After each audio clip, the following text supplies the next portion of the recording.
The morning sun barely broke through the thick London clouds as the household at Adelaide Cottage stirred to life earlier than usual.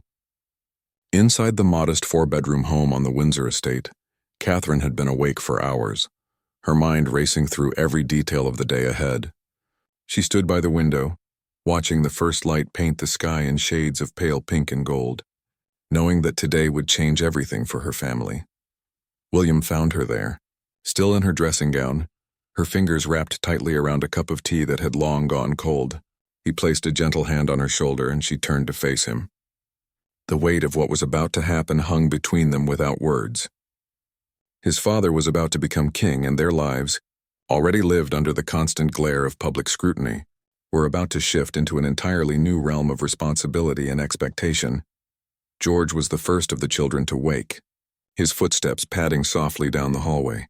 At 9 years old, he understood more than his younger siblings about what today meant. He had been told carefully and lovingly that his grandfather was going to be crowned king, and that one day, many years from now, this same ceremony would be for his own father.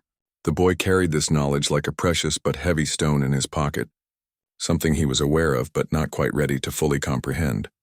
Charlotte appeared next, her hair still tousled from sleep, rubbing her eyes. She climbed onto her mother's lap without asking, seeking the comfort that only a mother's embrace could provide. Catherine held her close, breathing in the sweet scent of her daughter's shampoo, trying to memorize this moment of quiet intimacy before they had to step into their public roles. Little Louis bounced into the room with the unbridled energy of a 5-year-old who had no concept of the historical significance of the day. He was excited about wearing special clothes and riding in a fancy car, and that was enough for him. His innocent joy brought smiles to his parents' faces, a reminder that beneath all the ceremony and tradition, they were still just a family. The morning routine began with a carefully choreographed ballet of nannies, dressers, and hairstylists. Catherine had chosen her outfit months ago, working closely with Alexander McQueen's creative team to create something that honored tradition while still feeling authentic to her personal style. The ivory silk crepe gown with ornate embroidery was a masterpiece, but as she stood for the final fitting, she barely noticed its beauty. Her thoughts were with her children and how they would handle the enormous pressure of the day. William dressed in his formal military uniform, each medal and decoration placed with precision. He caught glimpses of himself in the mirror and saw not just himself but generations of men who had worn similar uniforms, stood in similar rooms, and carried similar burdens. His relationship with his father had not always been easy, marked by the complicated grief of losing his mother and the inevitable tensions that come with being heir to the throne. But today he wanted nothing more than to be there for him, to support him as he took on the crown. George struggled with his own miniature formal wear, his small fingers fumbling with buttons and clasps. William knelt down to help him, their eyes meeting at the same level. The father saw his own childhood reflected in his son's serious expression, remembering the day he had walked behind his mother's coffin, trying to be brave when he felt anything but. He made a silent promise to himself that he would protect his children from that kind of pain, that he would shield them as much as possible while still preparing them for their unique destinies. Charlotte twirled in her dress, trying to bring lightness to the heavy atmosphere. She made her brothers laugh with her silly faces, and for a moment, the Adelaide Cottage felt like any other home on any other morning. But then the security detail arrived, their presence a stark reminder that this was no ordinary family outing. Catherine gathered her children in the living room before they left. She sat them down and spoke to them in her characteristically calm and gentle manner. She reminded them that today was about family, about supporting Grandpa as he took on a very important job. She told them that people would be watching, that cameras would be everywhere, but that all they needed to do was be themselves and stay close to her and their father. The drive to Westminster Abbey would take them through streets lined with thousands of people, all hoping for a glimpse of history. The protection officers briefed the family one last time on the schedule, the route, and the procedures. Catherine's private secretary went over the seating arrangements and the order of the procession. Every minute had been planned, every movement choreographed. But Catherine knew that real life had a way of ignoring even the most meticulous plans. As they prepared to leave Adelaide Cottage, William took Catherine's hand. They stood together in the doorway, their children beside them, and for just a heartbeat time seemed to pause. This was the threshold between their private life and their public duty, between being simply a family and being symbols of an institution that had endured for over 1,000 years. The cars waited outside, gleaming black vehicles that would carry them into history. Staff members stood at attention, ready to facilitate every need. The morning that had begun in such quiet contemplation was now giving way to the machinery of state ceremony. Catherine took a deep breath, squeezed William's hand once more, and nodded. They were ready. The family stepped out into the bright morning, and their journey to Westminster Abbey began. As the convoy pulled away from Adelaide Cottage, George pressed his face against the window, watching his home grow smaller in the distance. Charlotte held her mother's hand tightly, while Louis chatted excitedly about all the people they would see. William and Catherine exchanged one more glance, a silent conversation passing between them. Whatever came next, they would face it together, as they always had, as a united family stepping into an uncertain but extraordinary future. The motorcade moved slowly through the streets of London, and the reality of what was happening began to sink in for everyone inside the cars. The crowds were unlike anything the children had seen before. Thousands upon thousands of people lined the barriers, waving flags, holding signs, some crying with emotion. The sea of faces stretched as far as the eye could see, all of them united in witnessing this moment of history. Catherine watched the people through the tinted windows, seeing their joy and excitement, their hopes and dreams reflected in their eyes. She thought about how much had changed since she first met William at university, when she was just a girl from Berkshire with no idea that her life would lead to this moment. She remembered the nervousness of their early courtship, the media scrutiny that had nearly broken them apart, and the moment he had proposed on a mountaintop in Kenya. Every step of their journey had led them here to this car, on this day, with their 3 children beside them. George sat very still, his posture unnaturally rigid for a boy his age. He had been practicing, his mother knew, trying to perfect the royal wave, studying videos of his great-grandmother to understand how to acknowledge crowds with just the right amount of warmth and dignity. It broke Catherine's heart a little, seeing him work so hard to be perfect, to live up to expectations that no child should have to carry. She reached over and gently took his hand, giving it a reassuring squeeze. He looked up at her and she saw the relief flood his face. He was still her little boy, no matter what titles he would one day hold. William pointed out landmarks to Louis, trying to distract him from the overwhelming nature of the crowds. He showed him the places where he had played as a boy, the buildings that held memories of his own childhood. But his voice caught slightly when they passed Buckingham Palace, where his grandmother had lived and ruled for so long. The palace looked different now, draped in ceremonial banners, transformed into something both familiar and foreign. Charlotte noticed everything with her characteristic keen observation. She watched how people reacted when they recognized the car, how their faces lit up, how children were lifted onto shoulders for a better view. She waved tentatively at first, then with more confidence as she saw how much joy it brought to the people watching. Her natural warmth and genuine smile made people along the route point and cheer, and Catherine felt a surge of pride watching her daughter connect so instinctively with the crowds. The closer they got to Westminster Abbey, the more elaborate the decorations became. Union Jack flags hung from every building, interspersed with the royal standard. Ceremonial troops lined the route, their uniforms pristine, their discipline absolute. Military bands played, their music carrying through the air, adding to the grandeur and solemnity of the occasion. The weight of British history pressed down on everything, a reminder that this ceremony had its roots stretching back over a millennium. Inside the car, Catherine made small adjustments to the children's clothing, smoothing collars, straightening a bow, tucking a stray hair behind Charlotte's ear. These tiny motherly gestures were her way of maintaining normalcy, of staying grounded in the reality of family even as they were swept up in something so much larger than themselves. William watched her with admiration, grateful for her steady presence, her ability to remain calm no matter how intense the pressure became. The car slowed as they approached Parliament Square, and the full majesty of Westminster Abbey came into view. The ancient Gothic structure stood against the London sky like a guardian of history, its walls having witnessed the coronations of monarchs stretching back nearly 1,000 years. Every king and queen since William the Conqueror had been crowned within those walls, and today William's father would join that unbroken chain of sovereignty. Security was unprecedented. Armed officers stood at every corner, their eyes constantly scanning for threats. Helicopters circled overhead, and somewhere unseen, snipers watched from rooftops. The protection of the royal family and the thousands of dignitaries gathered for the ceremony was a massive undertaking. But it all happened quietly, efficiently, allowing the pageantry to take center stage. As their car pulled into the designated arrival area, Catherine felt her heart rate quicken. This was it. In moments, they would step out into the full glare of the world's attention. Cameras from every nation on Earth were trained on Westminster Abbey, broadcasting this moment to billions of people. The children would be photographed, analyzed, scrutinized. Every expression, every gesture would be captured and discussed.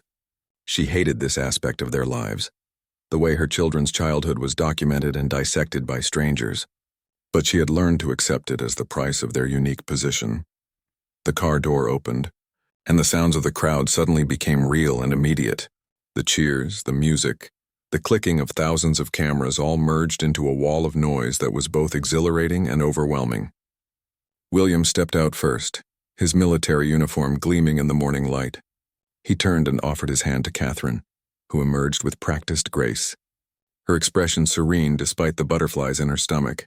George followed, and the crowd's reaction noticeably intensified. Here was the future of the monarchy, a young boy who would one day be king himself. He stood straight and tall, his face serious, and waved briefly before following his parents toward the Abbey entrance. Charlotte came next, her natural charm evident in the way she smiled at the crowds, and then Louis, who looked around with wide-eyed wonder at all the spectacle surrounding him.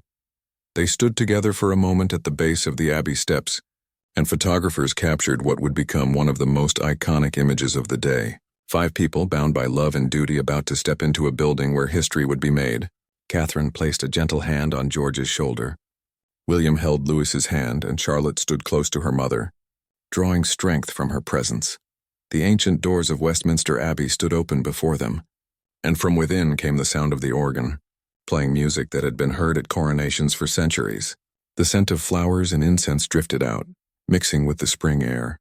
Inside, 2,000 guests waited, including kings and queens, presidents and prime ministers, representatives from every corner of the Commonwealth and beyond. But before they entered, Catherine took one last look at her children.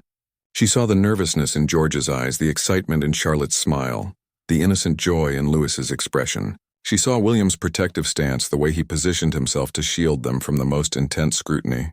And she felt an overwhelming surge of love for this family she had created, for these children who were learning to navigate an impossible life with remarkable grace. The usher gave them a signal. It was time. Catherine smoothed her dress one final time. William adjusted his uniform, and together as a family, they stepped forward into Westminster Abbey, leaving the noise of the outside world behind and entering the sacred space where kings were made. The doors would close behind them, and when they emerged again, everything would be different. The ceremony that had been planned for years, rehearsed for months, and anticipated by millions was finally beginning, and the Wales family was ready to play their part in this ancient ritual of power, continuity, and national identity. The temperature inside Westminster Abbey was noticeably cooler than outside, and the sudden change made Charlotte shiver slightly. Catherine immediately noticed and drew her daughter closer, wrapping a protective arm around her shoulders. The vast interior of the Abbey stretched before them, its soaring Gothic arches reaching toward heaven, the stained glass windows casting pools of colored light across the ancient stone floor. The Abbey had been transformed into something that existed between dream and reality. Flowers in shades of ivory, gold and deep green decorated every surface, their fragrance filling the air with a natural perfume that mixed with the smell of old stone and burning candles. The pews were filled with people dressed in their finest formal attire, military uniforms heavy with medals, diplomatic sashes in rainbow colors, and tiaras that caught the light and threw sparkles across the walls. As the Wales family walked down the aisle, every head turned to watch them. The whispers died away, replaced by a hushed reverence. George walked beside his father, trying to match his stride, to carry himself with the same dignity and purpose. The boy's face remained composed, but Catherine could see the slight tremor in his hands, the way he swallowed hard every few steps. She wanted nothing more than to scoop him up and tell him it was okay to be scared. But she knew he would not want that, not here, not in front of all these people. Louis, bless him, seemed completely unaffected by the solemnity of the occasion. He looked around with open curiosity, pointing at things that caught his interest until William gently lowered his arm and whispered something that made the little boy nod seriously. Charlotte walked with her characteristic poise, but she stayed very close to her mother, her small hand gripping Catherine's tightly. The music swelled as they made their way forward, the Abbey's choir and orchestra filling the space with sounds that seemed to come from another era entirely. The pieces being performed were centuries old, written specifically for coronation ceremonies, and they carried with them the weight of all the history that had unfolded within these walls. Catherine found herself thinking about all the other royal children who had walked this same path, who had sat through similar ceremonies, who had grown up knowing that their lives would never be entirely their own. Their designated seats were near the front, positioned to give them a clear view of the coronation chair and the altar where the ceremony would take place. As they took their places, Catherine helped the children settle, ensuring they were comfortable and had everything they needed. She caught the eye of other family members already seated, exchanging small nods of acknowledgement. There was Camilla's family, visibly emotional at seeing their loved one about to become queen consort. There were William's cousins, some with their own children, all dressed impeccably for the occasion. George sat between his parents, and Catherine could feel the tension in his small body. She leaned in close and whispered something meant only for him, something about how proud they were, how well he was doing, how it was okay to feel overwhelmed. He looked up at her with those expressive eyes so much like William's and gave a small nod. The slight relaxation in his shoulders told her that her words had helped at least a little.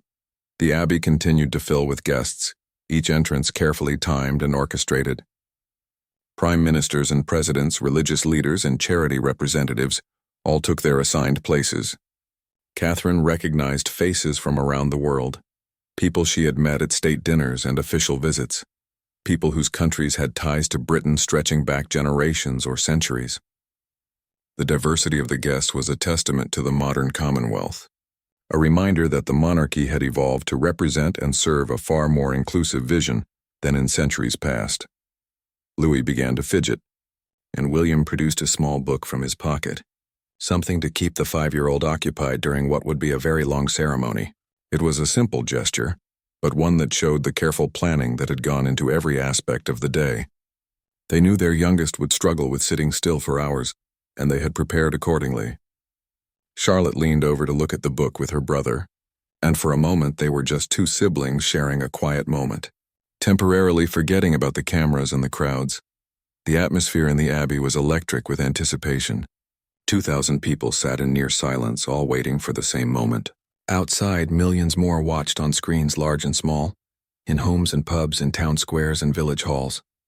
The ceremony about to unfold would be watched by more people than had witnessed any previous coronation in history, thanks to modern technology that could broadcast the event to every corner of the globe simultaneously.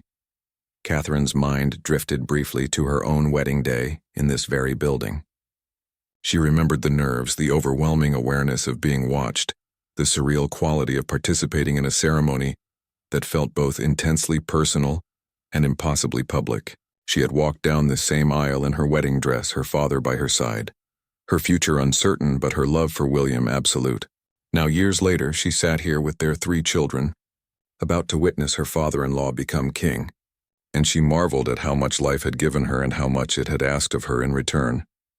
William reached over and took her hand, a brief touch that communicated volumes. They had been through so much together, weathered so many storms, and supported each other through challenges that would have broken lesser partnerships. Their relationship was the foundation upon which their family was built. And moments like this, sitting together in Westminster Abbey waiting for history to unfold, reminded them both of the strength they drew from each other. George suddenly sat up straighter, and Catherine followed his gaze to see members of the clergy processing in, their robes magnificent in their intricacy and symbolism. The Archbishop of Canterbury led the procession, his face serene and focused, carrying the weight of his role in the ceremony. Behind him came bishops and other religious leaders, each one playing a specific part in the ancient ritual about to be performed. The music changed, becoming more processional, more urgent. This was the signal that the main ceremony was about to begin. Charlotte squeezed her mother's hand tighter, and Catherine squeezed back reassuringly. Louis stopped looking at his book and sat up, sensing that something important was happening. George's face became even more serious, if that was possible, and William straightened in his seat, his military training evident in his posture and bearing. The great doors at the back of the abbey opened once more, and suddenly the sound of trumpets filled the space, their bright, clear notes announcing the arrival of the sovereign. Every person in the abbey rose to their feet as one, and the atmosphere shifted from anticipation to realization. This was happening. This was the moment they had all come to witness. Catherine helped Louis stand on his seat so he could see over the heads of the adults in front of them. Charlotte stood on her toes, craning her neck for a better view. George stood perfectly still, his hands at his sides, watching with an intensity that seemed far beyond his years. The procession moved slowly down the aisle, each step measured and deliberate, each element of the ceremony unfolding exactly as it had been planned and rehearsed countless times. And then there he was. King Charles III, dressed in the crimson robes of state, walking toward his destiny with Camilla beside him. William's face registered a complex mix of emotions as he watched his father approach.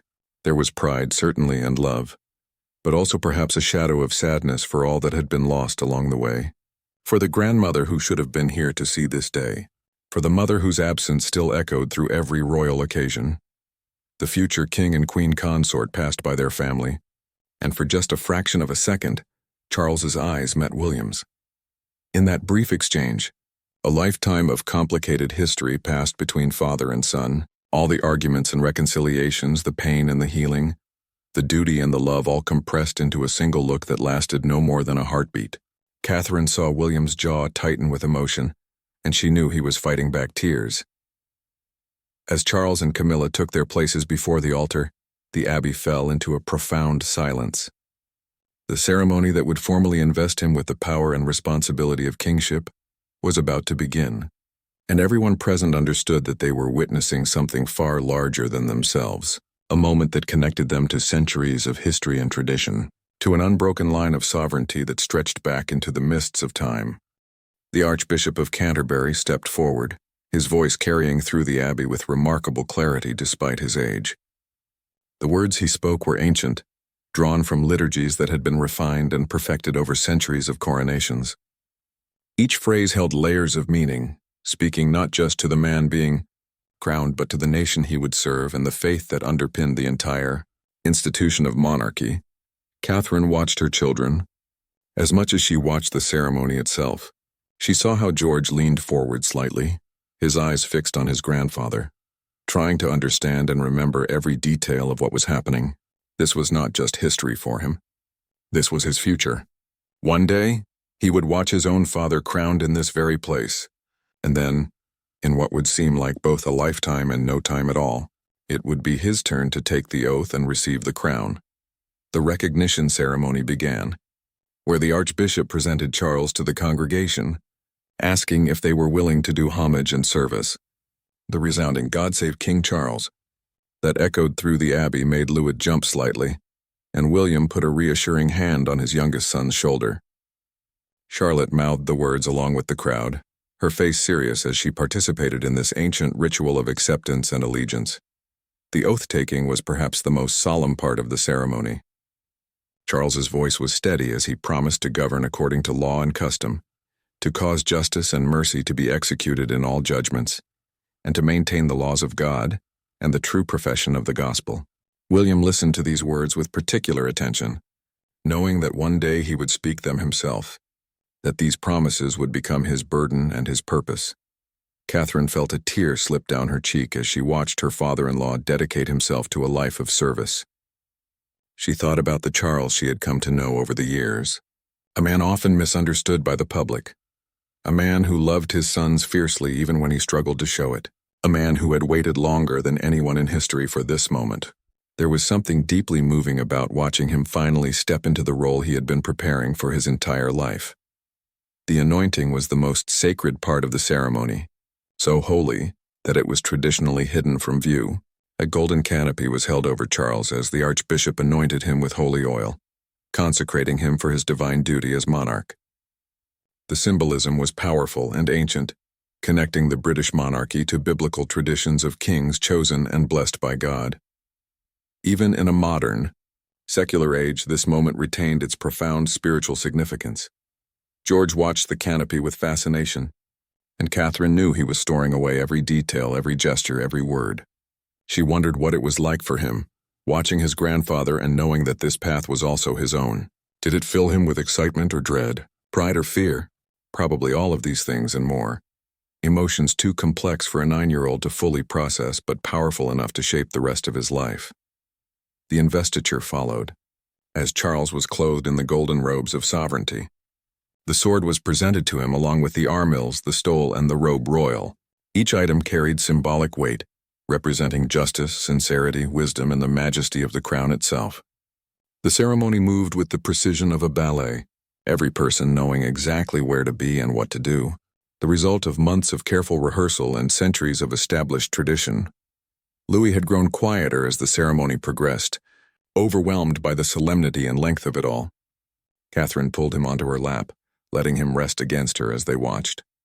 She stroked his hair absently, this simple maternal gesture grounding her in the reality of her role as a mother, even as she participated in something so far beyond the ordinary experience of motherhood. The moment came for the actual crowning, and the entire abbey seemed to hold its breath. The archbishop lifted St. Edward's crown, that heavy golden symbol of sovereignty that had crowned monarchs since 1661. The crown was massive, weighing nearly 5 pounds, encrusted with precious stones that represented the wealth and power of the realm. As it was lowered onto Charles's head, trumpets sounded, bells rang throughout London, and gun salutes thundered in the distance. Louis pressed his hands over his ears at the sudden noise, while Charlotte's eyes went wide with amazement. George did not move. He sat absolutely still, watching as his grandfather was transformed in that single moment from prince to king, from heir to sovereign. The boy's face showed a maturity beyond his years, and Catherine felt her heart ache for him. He understood, perhaps better than his siblings, that this crown would one day sit on his own father's head, and then, impossibly far in the future yet inevitable nonetheless, on his own. William's face was a mask of controlled emotion. Catherine knew him well enough to see the tears he was holding back, the way his jaw clenched as he fought to maintain his composure. She slipped her hand into his and he gripped it tightly, needing that anchor to keep from being swept away by the enormity of what they were witnessing. His father was king. His father, who had waited so long, who had endured so much criticism and controversy, who had lost the love of his life and found it again, was finally crowned. The homage followed, as first William and then the other peers of the realm came forward to pledge their loyalty to the new king. Catherine watched as her husband knelt before his father, placing his hands between Charles's hands in that ancient gesture of fealty and service. William's voice was clear as he spoke the words of the oath, promising to be his father's liege man of life and limb. When Charles raised him up, their embrace was brief but charged with emotion, a public moment of private reconciliation and love. George watched his father kneel to his grandfather with an expression Catherine couldn't quite read. Was he imagining the day when he would kneel before his own father in this same way? Or was he simply trying to understand the complicated web of duty, love, and hierarchy that defined their family's existence? She made a mental note to talk with him later, to give him space to ask questions and express whatever feelings this experience had stirred in him. The ceremony continued with the crowning of Queen Camilla, a moment that carried its own complicated history and meaning. Catherine had come to genuinely appreciate her stepmother-in-law, understanding that Camilla's love for Charles was real, and that she had earned her place through years of dedication and service. Charlotte watched with particular interest as the queen consort's crown was placed on her head, perhaps seeing in that moment a reflection of her own mother's future. The religious portions of the ceremony blended seamlessly with the constitutional ones. Communion was celebrated, blessings were pronounced, and prayers were offered for the new king and queen. The archbishop's words spoke of service and sacrifice, of the burden of leadership and the grace needed to carry it. These were not empty ritual phrases, but profound truths about the nature of monarchy in the modern world.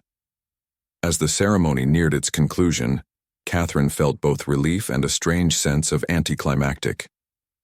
They had built up to this moment for so long, prepared for it so carefully, and now it was almost over. Charles was king, Camilla was queen, and life would go on. Different, yet somehow the same. The children had made it through without any major incidents, though Louis was clearly exhausted and ready to go home. The recessional began, and the newly crowned king and queen processed back down the aisle to thunderous organ music and the cheers of the congregation. As they passed, William stood at attention, his hand raised in salute to his sovereign, and Catherine saw the boy he had been and the king he would become somehow visible simultaneously in his face. George stood beside his father, unconsciously mimicking his posture, already learning the bearing and discipline that would define his life. They filed out of the abbey behind the main procession, back into the bright daylight that seemed shocking after the dim interior of the church. The crowds outside erupted in cheers as the golden coach carrying the king and queen emerged, beginning its journey back to Buckingham Palace. Catherine gathered her children close, checking that everyone was all right, that no one had lost any important items, falling back into the familiar rhythms of motherhood even as they prepared for the next phase of this historic day. The journey from Westminster Abbey back to Buckingham Palace was unlike anything the children had experienced before. While the morning journey had been dignified and measured, the return was pure celebration. The gold state coach, that magnificent gilded carriage that had carried British monarchs since 1762, led the procession with Charles and Camilla inside, waving to the massive crowds that lined every inch of the route. The Wales family traveled in a carriage behind them, and Catherine was grateful for this more traditional mode of transport. It felt more connected to the moment, more real than being sealed away in a modern car with tinted windows. The children could see and be seen, could experience the joy and excitement of the crowds in a way that felt appropriate to the historic nature of the day. Louis had perked up considerably now that they were outside and moving again. He waved enthusiastically at everyone they passed, his natural exuberance winning hearts throughout the crowd. People called out his name, and he would light up with delight, waving even more vigorously. Charlotte was more measured but equally engaged, her waves graceful and her smile genuine. She had her mother's gift for connecting with people, for making each person she looked at feel seen and valued. George sat with his parents, and Catherine could see him trying to process everything he had witnessed. The weight of it all showed in his serious expression, in the way he looked at the crowds, not with Louis's simple joy but with a more complex understanding of what they represented. These people were celebrating his grandfather today, but they were also affirming their support for an institution that George was born into and could never leave. His wave was deliberate and practiced, a boy learning to perform his public role even as he struggled to understand what it all meant.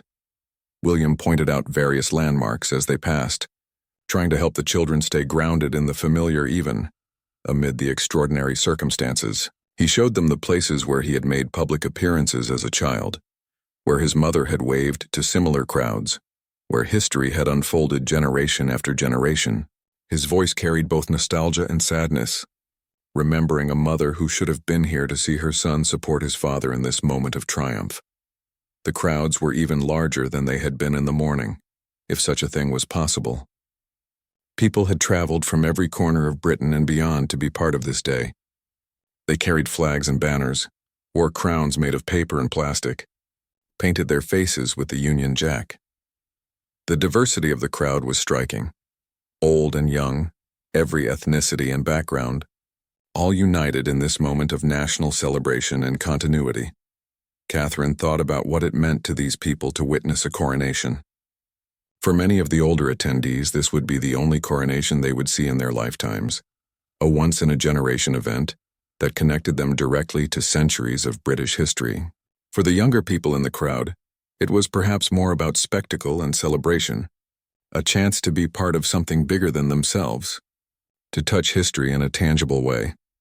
The procession moved slowly enough that Catherine could see individual faces in the crowd.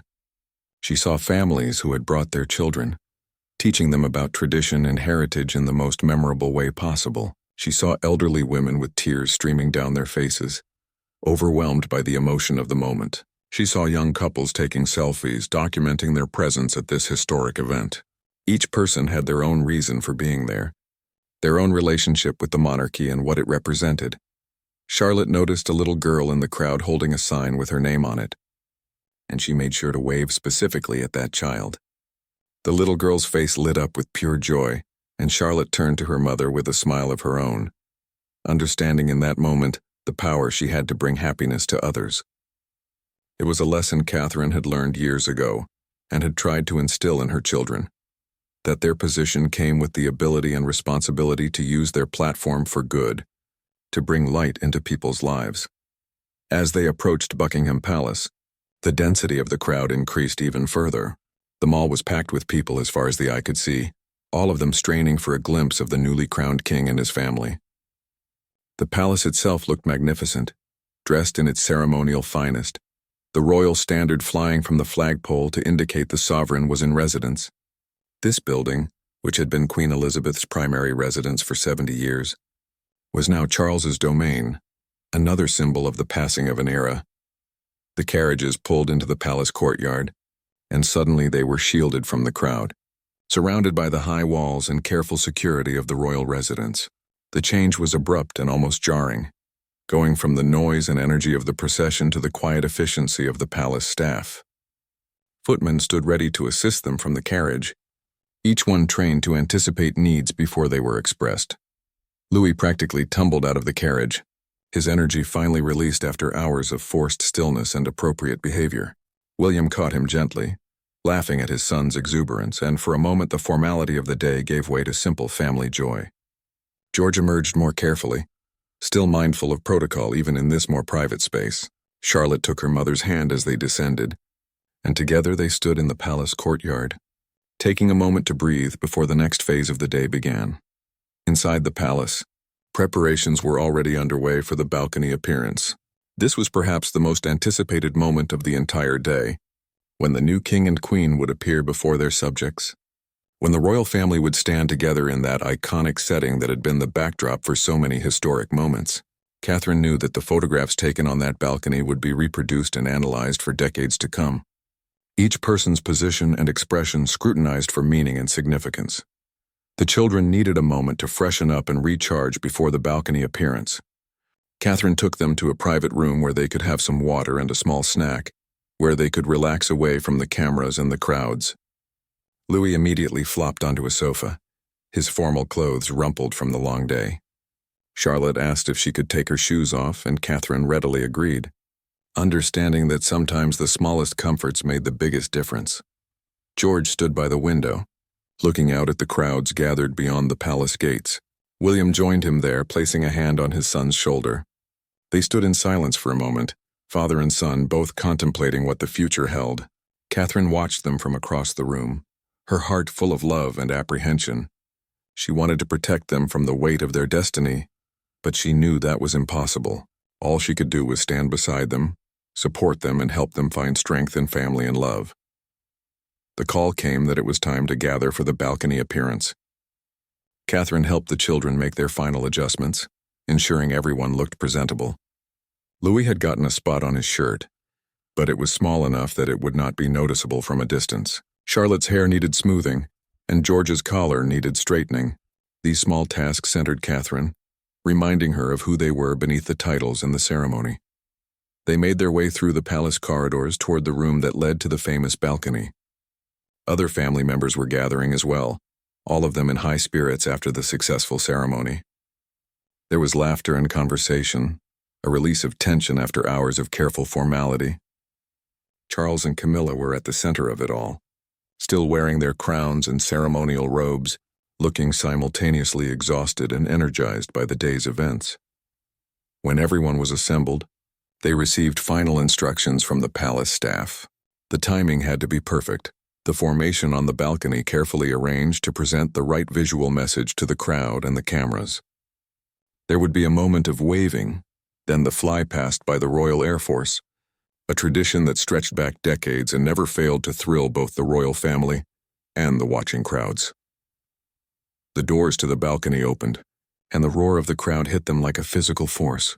Hundreds of thousands of people stretched down the mall and beyond, all of them cheering, chanting, celebrating. The sight was overwhelming, a sea of humanity united in this moment of national pride and continuity. Catherine felt Louis grip her hand tighter, and she squeezed back reassuringly as they stepped out into the noise and the light and the history of it all. Standing on the balcony of Buckingham Palace, Catherine experienced a moment of pure surrealism. Below them, hundreds of thousands of faces looked up, all focused on this small group of people standing on this famous platform. The noise was deafening, a constant roar of cheers and chants that seemed to come from everywhere at once. She could feel the vibration of it through the stone beneath her feet, as if the very building was resonating with the energy of the crowd. Louis stood between his parents, his earlier exhaustion forgotten in the excitement of this moment. He waved with both hands, his whole body engaged in the gesture, bouncing slightly on his toes. The crowd adored him, and their cheers intensified whenever he moved. William kept a gentle hand on his shoulder, not restraining him but providing a subtle anchor, a reminder to stay safe near the edge of the balcony. Charlotte had found her spot next to her mother, and she waved with grace and confidence that belied her young age. She had clearly been watching and learning from Catherine, mimicking her mother's gestures and timing. There was something bittersweet about seeing her daughter perform this public role so naturally. Pride mixed with the wish that she could have a more ordinary childhood, free from the scrutiny and expectations that came with being a princess. George stood beside his grandfather the king, and the symbolism of their positioning was not lost on anyone watching. Here was the present and future of the monarchy, standing side by side, connected by blood and duty. Charles occasionally glanced down at his grandson, and in those looks Catherine could see love and perhaps a hint of apology, as if he understood what burden he was passing down through the generations. The waving continued, each member of the family understanding that this was their moment to acknowledge and thank the people who had come to celebrate with them. Catherine's arm began to ache from holding it up, but she kept smiling, kept waving, knowing that every person in that crowd deserved to feel seen and appreciated. This was the essence of their role, to be symbols, to represent continuity and stability, to give people something to celebrate and rally around. William stood tall in his military uniform, every inch the future king. Catherine watched him interact with the crowd and saw how far he had come from the young man she had met at university. He had grown into his role, had learned to balance his public duties with his fierce desire to protect his family and maintain some semblance of privacy. Today he was supporting his father, but he was also showing his children how to handle these enormous moments with grace and dignity. The distant sound of aircraft engines could be heard over the crowd noise, and everyone on the balcony looked up. The Royal Air Force flypast was approaching right on schedule. This was always the climactic moment of major royal celebrations, and today's display promised to be particularly spectacular. Louis heard the planes first and pointed excitedly at the sky, his enthusiasm infectious. The aircraft appeared over the mall in perfect formation, modern jets flying alongside historic planes, representing both Britain's military heritage and its present capabilities. They roared overhead in waves trailing red, white, and blue smoke, the colors of the Union Jack painted across the London sky. The crowd erupted in even louder cheers, and on the balcony, even the most reserved family members showed their excitement and appreciation. George watched the planes with intense interest, asking his father questions about the different aircraft types. William answered patiently, grateful for this moment of normal interaction amid the extraordinary circumstances. These were the moments Catherine treasured most, when they could be just a family despite everything else, when her children could be children and her husband could be just a father sharing his knowledge with his son. Charlotte had pulled out a small camera and was trying to photograph the planes, her tongue sticking out slightly in concentration as she worked to get the perfect shot. It was such a normal childhood gesture, this desire to capture and remember a special moment, and Catherine felt a rush of affection for her daughter's determination to experience this day on her own terms, not just as a performer in someone else's show. Louis had climbed partially onto the balcony railing to get a better view, and both William and Catherine moved instinctively to ensure he was safe.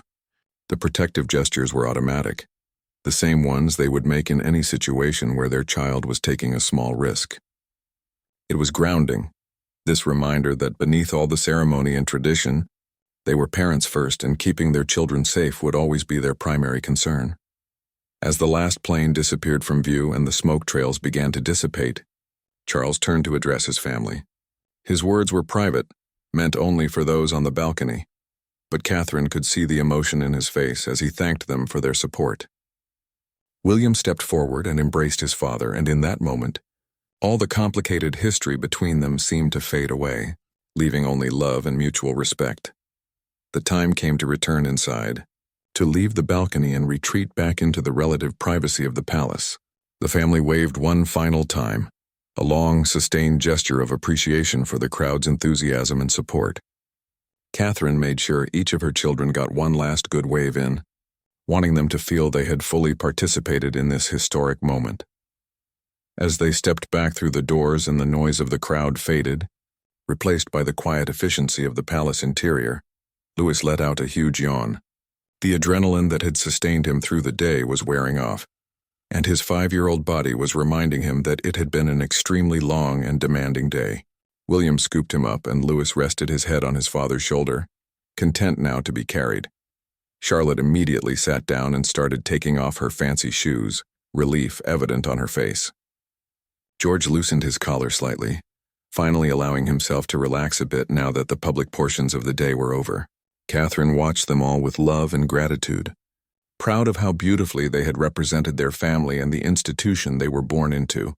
The family began to disperse, some heading to private apartments to rest, others to various receptions and gatherings that would continue throughout the evening. Charles and Camilla had many more hours of official duties ahead of them, but they took a moment to speak with each of the children, thanking them specifically for their role in making the day special.